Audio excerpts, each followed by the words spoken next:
Some of the greatest stories told are done so with a purpose, sometimes to entertain, sometimes to bring a call to action, and we need to know that the Bible is no different.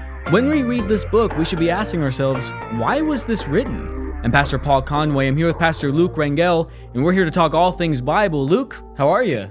I'm doing great, Paul. I'm actually feeling a little bittersweet today because it's our final one of this series, and it's been a lot of fun to talk about. I wish we had hours to talk about this stuff, but the 100 of people in this room want us to keep it shorter. So. I don't know. People keep telling me I keep talking too long, so we keep trying to make. So can you stop? So let's get it going here. Let's bring this home. Oh, now are you ready for me to Back to you, Paul. Okay, thanks. The last few weeks, we have been talking about the Bible and the various questions we should be asking about it. We talked about what is the Bible, what's happening in it. We talked about who was writing it and who was in it. We talked last week about when it was written, where it was written, when it takes place, and where it takes place. And as I said at the beginning, we're rounding fourth. Is that the baseball term? Rounding third. Mm-hmm.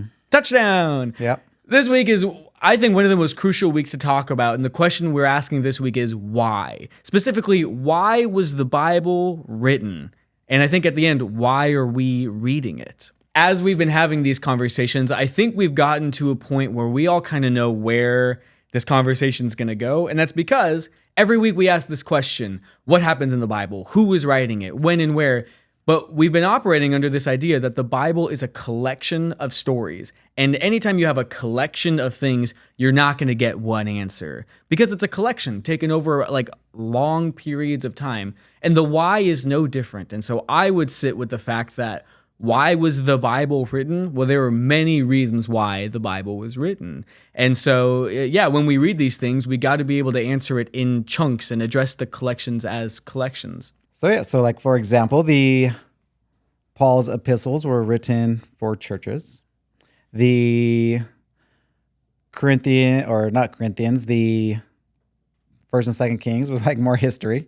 I think you're getting to the right point, which is like all of these words have meaning. I think we've gotten to the point where we can read the Bible and know everything has meaning, but that meaning changes, and the way that we engage with it matters too. I'll share a personal story with you. Maybe this will get us on track. When I was younger, I watched a movie with somebody who I'm not going to name because there's a chance that they might be watching this. Lord Voldemort?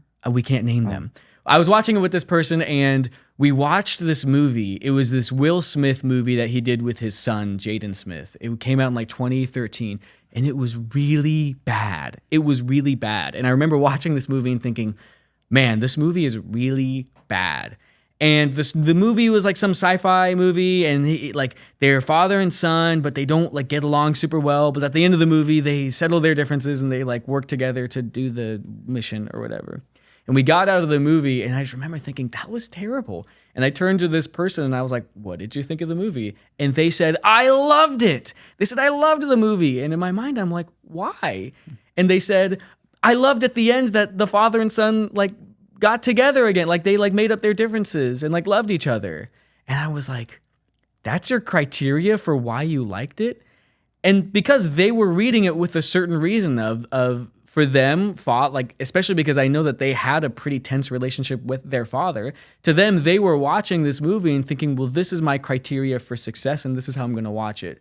For me, I didn't have that context, and I just wanted a cool space shoot 'em up adventure, and it was not that. And so the lens that we read these things and the why that we read them changes the way that we engage with it. And I would see even furthermore, people make things with a purpose, and the Bible is no different.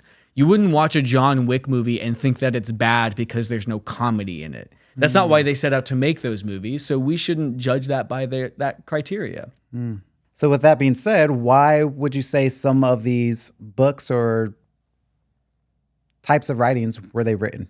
Yeah, I think that's a great question. And because we've done the work of seeing what's written, who's writing it, when and where, we can start to already understand the why. I think one thing that we can sit on for a bit is parts of the Bible were written to pass down culture and tradition.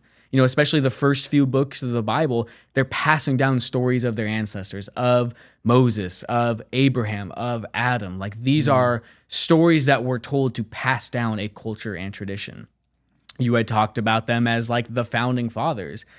part of it is these texts and these collections are very integral to the story of Israel. And so that's why they'd be writing it down. It's like pass down this tradition. Right. So it's more, I guess, kind of like if we do we get your blood and like your family history type of stuff. Oh, like a 23, like a 23andMe thing. There you go. Is that kind of like that, but like of our Christian heritage? I would say more so, honestly, like I have a story that my dad told me about one time. His uncle jumped a boat in the Modesto Canal when he was a teenager. And like, that's a family story. That's a story that like we like to tell. So it's less so much like trying to get the facts and the data right for some of these stories. It's more so to be like, hey, this is an important story to like our family history, but on a national scale, you know? So, but that's a great way to think of it, is it's like, oh, this is like a big church, like a big cultural family, and these are like stories that helped form us. Right. Would that be the same thing for like Psalms and Proverbs? Or like Psalms, they weren't really written to us, they were more written to God, type of thing, like more worship type song. Absolutely. I mean, that's a great point. Like some of these things, like especially the Psalms, were written to like worship God. They're like prayers to God. And we're gonna go back to the Psalms in a second because I have some things there. But yeah, you're a great point. Like sometimes these were written as prayers to God. And so we would read those two differently. When we read Genesis and when we read certain Psalms, we're reading them with two different lenses because they had different reasons to write them. Okay. Another important like reason is genuinely to catalog history. You know, you read First and Second Kings, First and Second Samuel. Chronicles is literally called Chronicles. It's meant to like chronicle people and stories. Cataloging a historical event is very different than passing down a cultural story that like impacts us. And so we would read it differently, right? Right. One other thing is like sometimes they were written to encourage one another. Where do you see, like in the Bible, where do you see certain encouragements to one another? It would be more of the epistle, like the Apostle Paul. That's pretty much the main source of his letters. A lot of them were like, yeah, stop doing that. But it was more, he wrote it in an encouraging way to follow the gospel and follow Jesus more than the worldly way. Yeah, absolutely. And one of those encouragements is the last book, the book of Revelation. And I think that this is where knowing all of the things matter, but especially the why. Revelation was written with the intent and the mind to speak to the churches of those days. John of Patmos is the author who's credited with this. And often we read Revelation because we think it's like a blueprint for how the future will unfold. And that's certainly a big bulk of the actual literature. But the why was to encourage the church to say, "Hey, we're under immense persecution now by the reigning government over us. But take heart and know that the future is in the hands of our God." It wasn't written to say this is how the world's going to end. And hey, maybe we'll do a whole series on that stuff later. Maybe that sounds actually really cool. If you want that series, put it in the comments. Tell your local pastor. But again, the purpose is not to be like, hey, this is how the world is going to end. It's to say, hey, take heart, church. Like, take this in mind. And so when we read this, we have to go, okay, even though we can draw other themes from it that weren't there or weren't written with that intent, we still have to know, okay, this is why this person wrote down these things. Right. I'd say another reason why the Bible was written is to spread the message of Jesus and God. And it seems like almost all the stories kind of point towards Jesus in some way in the new covenant that we're supposed to live. Yeah, absolutely. And you bring up a good point. All of these stories and all of these collections are pointing to an overarching theme, which is the arrival of Jesus and how Jesus allows us to participate in the same covenants that were made before and participate in the church that was formed after. And so you're right.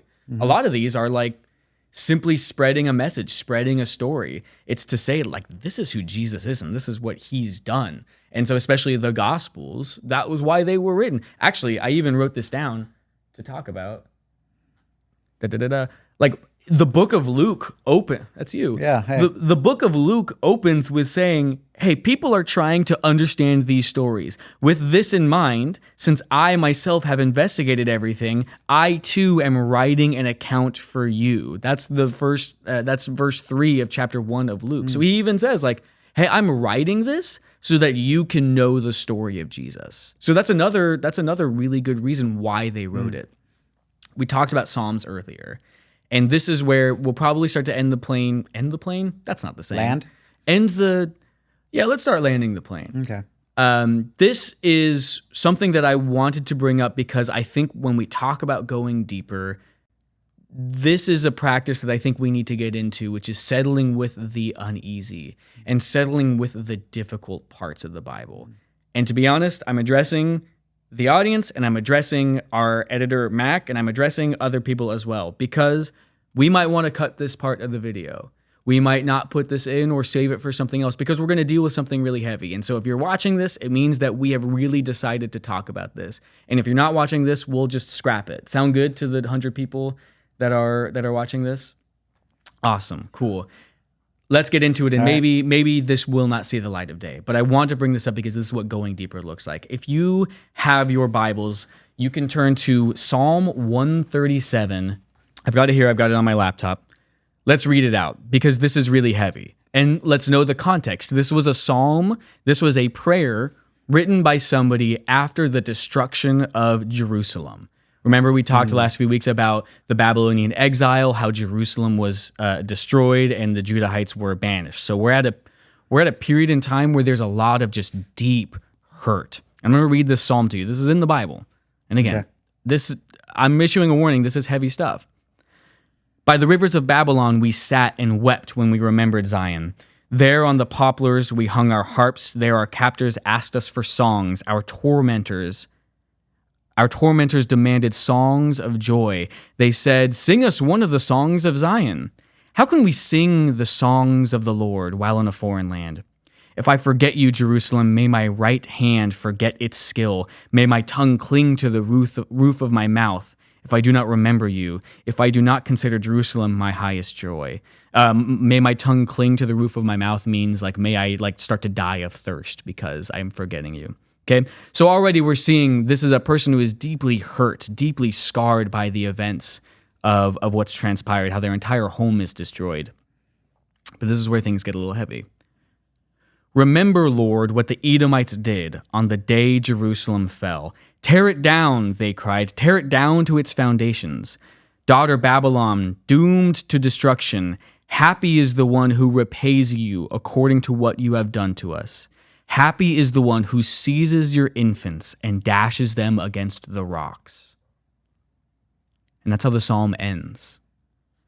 And often we think that the Bible is just God talking to us. And when we read these things in the Bible, we think, okay, why did God write this down? But we see psalms like this that are very heavy, that use intense imagery and violent imagery. And we have to ask ourselves, why was this written? Before I go further, how does that hit you as I read that out? It's definitely heavy, like you mentioned. I mean, just the final verse of "Happy is the one who seizes your infants and dashes them against the rocks." It's makes you, I don't know, kind of what I've been saying a couple of times is when I read the Bible, it's more of meditation literature where it's not exactly the words are the words, but it's more of trying to find the meaning behind everything. And it's not always just what it appears, but stuff you need to pray on and meditate on it. Yeah. And the reason why I bring this up is because we have to recognize that, yes, God is the inspiration and God is the ultimate author of these things. But these texts are written with human hands and human hearts as well. And somebody who is processing an intensely tragic, intensely scarring event. I mean, this is the biggest event. They've lost everything. Mm-hmm. And they're hurt and they're angry. They're as angry as they've ever been. When we read this and we think, okay, is God cool with us killing babies? I don't even like saying that. That feels gross. So when we read this and we think that it's just God is writing this text, we have to go, okay, how is God okay with this? Or why would God want me to read this? And why would God sign off on this? Mm-hmm. And we start to do these things where we start to say, well, maybe it's not actually saying that. Maybe it's saying something different, or maybe, and we start to do this mental gymnastics. But when we start to recognize that this book is filled with a lot, and some of the things that it's filled with is intense emotions. And so sometimes some of these prayers, some of these texts are written to process emotions. I mean, the whole book of Lamentations is lamenting. It's processing grief. It's processing pain. And when we read these things, we have to see the humanity in it as well as the divine, because we have to read this and go, man, if this psalmist can pray that prayer and say those things to God, then nothing's off limits in my conversations with God. That I'm allowed to feel every facet of the human experience. I'm allowed to experience the spectrum of emotions, and that's okay. That we, in partnership with God, are partnering with the divine in our very human sense. And sometimes that leads to some really messy, really scary things to say. But the alternative is to look at a text like that and go, well, God said it and God wants that. And we have to say, oh my gosh, this is heavy, and this is what partnership with God looks like. It's all of it. Right. I think that's really important, especially at a junior high and high school age, because I know growing up for me, I thought like I couldn't bring this type of stuff and emotions to God. Like it always had to be the Jesus answers and things like that. But these are real people, these are real situations, and they deal with it just like we do ourselves. And it's okay to even be angry with God at times. And he wants to like have a relationship with you, and that's how you build your relationship. Absolutely. And that is, I think we'll start to end this series as we keep going back to these questions. The question that keeps coming up is, okay, then why do we read it? And I think ending on this, why do we read it? I think because sometimes we see the Bible as a cell phone between us to God, and God's just sending us a text and we're sending a text to God. And yes, God is speaking to these people who wrote this, and these people are speaking to God as they write theirs. But God is also speaking to us through this text. And because God is speaking to us not just through this text, but through the thousands of years of people who have come before. And I think that's one thing I think the church often fails at doing, is fail at recognizing the history that's come before. I mean, when we started this, we started telling stories that were written down in like 1300 BCE. That's thousands of years. When we read the Bible, I think we should read it with the weight that it deserves. It's not just a direct line to the divine, although that is part of it. Absolutely. I never want us to lose that. But we should also never lose sight of the generations of people that have come before. And ultimately, we're seeking the same God that is seeking us. And we're seeking the same God that they sought and that God sought as well. God is being revealed through this.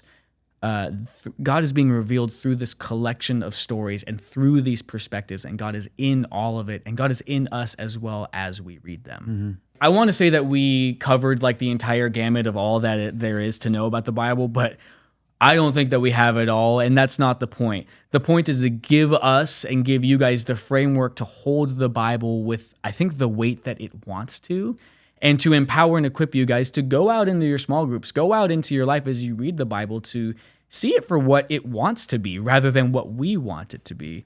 Yeah. I've been enjoying these conversations. Luke, I've been enjoying these conversations with you. Time. But the point of these conversations is to lead to your conversations in your small groups in whatever way that best fits your group dynamic. Guys, this has been a blast to talk about. We'll have to revisit this stage in the future, I think. Absolutely. But until then, I'm Paul. This is Luke. We'll see you sometime. Fireball. Fireball.